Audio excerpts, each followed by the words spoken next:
Well, hello everybody. Welcome back to Best Life and Beyond. We're back at Disneyland, and this is Don't Do This at Disneyland. We're experts here at the park. We're here 2 to 3 times a week, so we're going to share with you all of the things that we've learned the hard way a few times.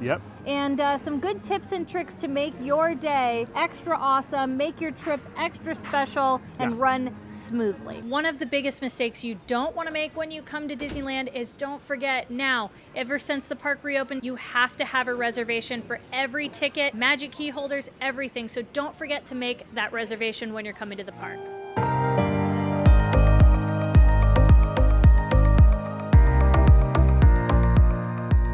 Mistake that you want to avoid when coming to Disneyland: do not come here late. Get here early. Definitely get here early, at least an hour before the park opens. So there's actually a few reasons why we recommend getting here early, at least an hour before the park opens, because number one, the security lines, the crowds to get in, the minute the park opens, they double, triple in size even. The next reason why is because Genie Plus is the fast pass system that we have here now, and that can sometimes sell out, especially on those busy days. You want to make sure you are scanned into the park and purchase that ahead of time, especially if you're a magic key holder. If you purchased it in advance, you're fine, but magic key holders, you can't do that. So Disneyland will actually allow you to get in on Main Street about 30 to 40 minutes sometimes before the park actually opens.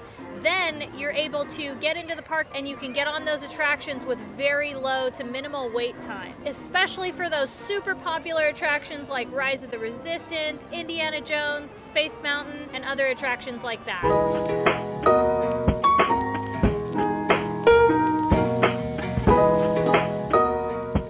Another huge mistake you don't want to make coming to Disneyland: if you've ever been here before and you've been to the Tiki Bar, the juice bar, right next to Walt Disney's Enchanted Tiki Room, you used to be able to just walk up, get in line, grab a Dole Whip. That is not the case anymore. This is a mobile order only on this side where the entrance to Tiki Room is. And because the Dole Whips are so popular and the mobile order can take a long time, use the mobile order app. Place that order as early as you can. Like when you get into the park, you can pick a time. And then even if you think, oh, maybe I might want to have my Dole Whip at 12 o'clock. Let's say 12 o'clock rolls around and you're, man, we're still not wanting our Dole Whip yet. You can actually switch the time for, 2 or 3 o'clock, 4 o'clock, whatever the times are that are available. But if you don't want to worry about an app and wait times and all that kind of stuff, you can go wait in line old school style right around the corner at the Tropical Hideaway. That's right, hosted by Dole. And the added bonus about coming over to Tropical Hideaway is even though you might have to wait a while in the standby line, they still offer a bunch of different Dole Whip flavors,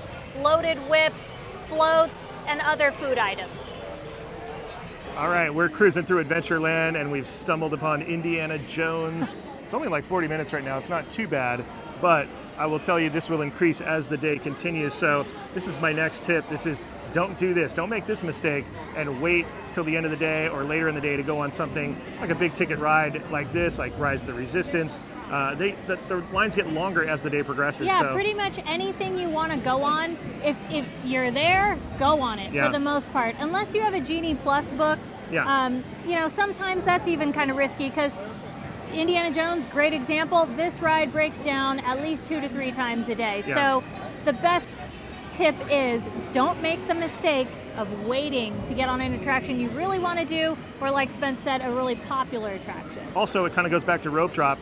Maybe make that attraction your rope drop attraction that you're going to go to right away, just so you know there's no way that you're going to miss out on that, unless it's under refurb or something. Right. Hi, Tiana. How's it going now? You too. This next one isn't so much a mistake as much as it is more a misconception, but it's really important to let you know. Don't write off the places that you really want to go and eat at, like the Blue Bayou. It's a super popular restaurant that everyone thinks you have to have a reservation for. Now, the odds are definitely against you, but we have been successful getting a walk-up a few times at that restaurant. And another place that everyone thinks you have to have a reservation for is Oga's Cantina. The most typical way to actually get in there is by walk-ups. They do take reservations over at Oga's, but again, most of the time it's a walk-up. And this next one is a huge mistake we do not want you to make because it'll make you uncomfortable, is don't wear uncomfortable shoes to Disneyland. We wear very comfortable shoes when we are here. You don't have any idea how much you walk at Disneyland and how sore your feet will get until you've done it. And if you know, you know. The ones I like to get are called Bondi 8, and Spencer's are the Clifton. They're both really comfortable, and trust me, you don't want to make that mistake of wearing uncomfortable shoes here. Yeah, I can tell you firsthand, I wear these at the studio. Everybody who's on camera wears these now. Firemen wear these, nurses wear these. Hokas are great. They're not for everybody. Some people like New Balance, some people have their brands, but I can tell you it's better than wearing flip-flops. Crocs are really cool, but just beware for a lot of mileage on a long day. I would beware of those, definitely. So the takeaway is do not wear uncomfortable shoes to Disneyland.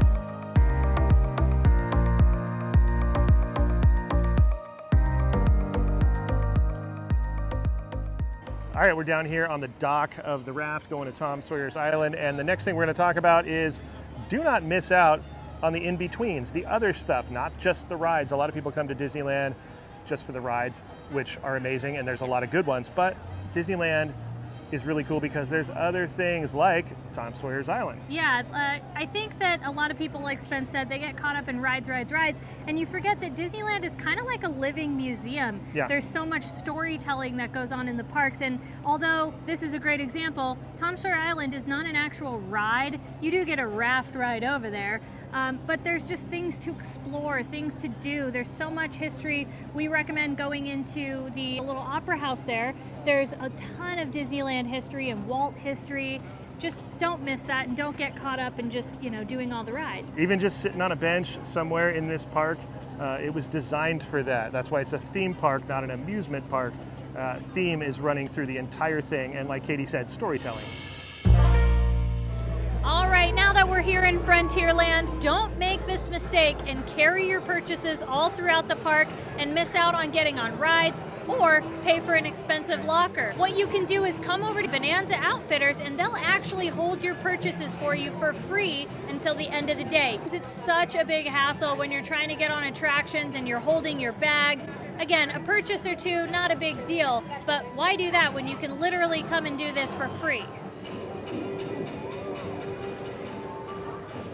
The next mistake you don't want to make is to buy water bottles at Disneyland. They are so expensive. You already paid enough to get in here. You likely paid a lot just to have a Magic Key Pass. So the best part about Disneyland, there's free water cups that you can get at most restaurants and refillable water stations. And some, like here at Rancho del Zocalo, they actually offer cups for free. So if you have your own bottle of water that you brought and you drank it all, you can refill it right here or grab one of these free cups, fill her up, and get hydrated. If you're wondering where these refill locations are at, you can go on the free Disneyland app and you can check all throughout the park and see where they're located. All right, this next mistake is a big one if you make it. You don't want to make this mistake. Do not forget a portable charger. Disneyland is a very phone-dependent situation nowadays with the app, with the Genie Plus. Navigating this park and getting on attractions in an efficient manner is crucial. Taking photos, you're going to be using a lot of juice. So Disneyland has provided a service called Fuel Rod. There are locations all around the park. For $30, you can purchase a fuel rod. It comes with connectors, and from then on out, you just swap it out for a fresh one once you use it up. So it's kind of a nice feature. And right here on the Disneyland app, on this map, you can see the locations marked. But I think the best way to combat that, portable chargers. This one actually attaches to the back of my phone so I can free up the lightning port for other things. You definitely want to bring one of these, maybe two. It just depends on how much power you need. They do make these big ones now that will last most of the day, multiple charges. So I can't impress that enough on you guys. Do not forget a portable charger. We're over by the castle and the hub where this is kind of the main fireworks viewing area that is so sought after right here. Yes, and we're going to tell you another mistake. Kind of just something that I think is pretty important in our opinion. A lot of people will stop and wait, multiple hours right here in front of the castle. Yeah, right out here. Right there. They will wait for the fireworks because that castle view, there's no denying it's amazing. Projections. However, yeah, it is a bit of a gamble because sometimes Disneyland fireworks get canceled due to weather. Now, sometimes they'll still do projections, which are really cool. They still look great. You'll hear the music. It's a good time. But there's also something to pay attention to.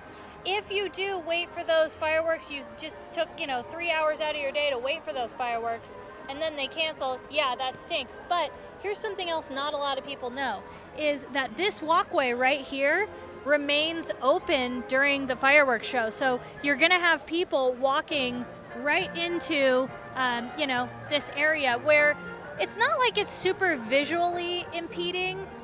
But what it is sometimes it's kind of loud. You have balloons walking by. Fireworks show is up on the castle and above. It can be a mistake to stay and wait for those fireworks when there's plenty of other places to go and check out the Disneyland fireworks. They all offer a different vantage point. Some of the places we like to go and look at are over by Small World and over at the Rivers of America. Another place that's really great is Galaxy's Edge, but there's no music and no projections back there. It's just the fireworks. All right, there's a Disney duck right there. Any duck that's in Disneyland, we call them a Disney duck. And they kind of rule this place. Try to refrain from either chasing, harassing, or trying to even touch the Disney ducks. It's just not a good idea. Just view them from afar and appreciate them as the wonderful Disney ducks that they are. And speaking of fireworks, this is another mistake you definitely don't want to make. Don't leave directly after fireworks if you can help it. Let me just tell you, it's crazy getting out of here. Honestly, it's probably like the most mayhem we've ever encountered is always directly after fireworks. It's like a Times Square stampede. It's seriously the worst. So the best thing that you can do is either leave before the fireworks or wait till the park kind of clears out, especially on those nights that it's open until midnight. Try to stay as late as you can. The best bonus about that is most of the wait times for attractions, because everyone's leaving, they start to really decrease at that time. Don't make the mistake and leave right after fireworks. So do you guys remember when just a few minutes ago I said that bringing a charger was probably the most important thing that you could do, the most important mistake not to make, right? Well, I was wrong. The most important thing that you do not want to do here at Disneyland is do not be rude to cast members. These people are here to create magic. They do. They're amazing. They love being here. They do such a good job. And yeah. I feel like they don't get the compensation they deserve. That's just me personally, but they definitely are not paid enough. They're out working in the elements. And listen, as much as you plan, you've subscribed to Best Life and Beyond, you've done all of your research. This is a theme park, and there will be things that'll go wrong or not your way. Don't take it out on the cast members. Remember, they will make your day as magical as possible, but they just don't deserve, when you're frustrated or angry, just don't take it out on them. Yeah, they don't make the rules. They're just here to try to make your experience as best as it can be, and they do a really good job at that. Also, they have it within their power to create magic. They can make things happen for you if your day is going bad, and they feel like they can provide something like that. But what they won't do is provide magic for people that are being rude to them. One of the best parts of Disneyland, they really make this place as magical and wonderful as it is, and it's one of the reasons we love coming here, because the cast members are so great. Yeah, I've always said it, the cast members are the magic.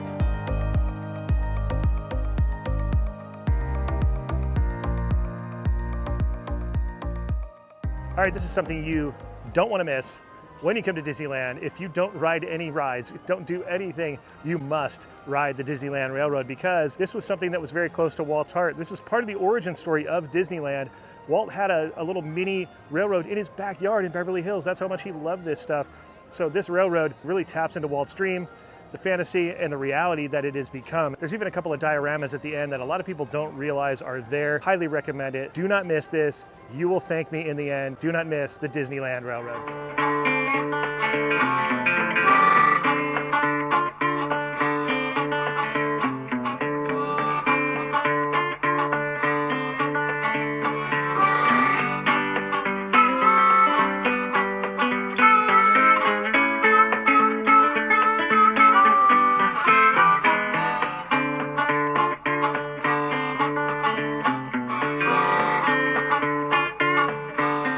Okay, the final mistake that you do not want to make here at Disneyland or in general in life. Don't forget to subscribe to Best Life and Beyond. It is completely free, and if you love Disneyland, like I said a few times in this video, we're here at least 2 to 3 times a week, so we will keep you plugged in. We always have our weekly updates, and of course we're going to continue giving you lots of information to help you plan your trip and make your day at Disneyland extra magical. Thank you to our besties, our Patreons. Thank you for watching, and we will see you next time on Best Life and Beyond. Bye-bye, everybody.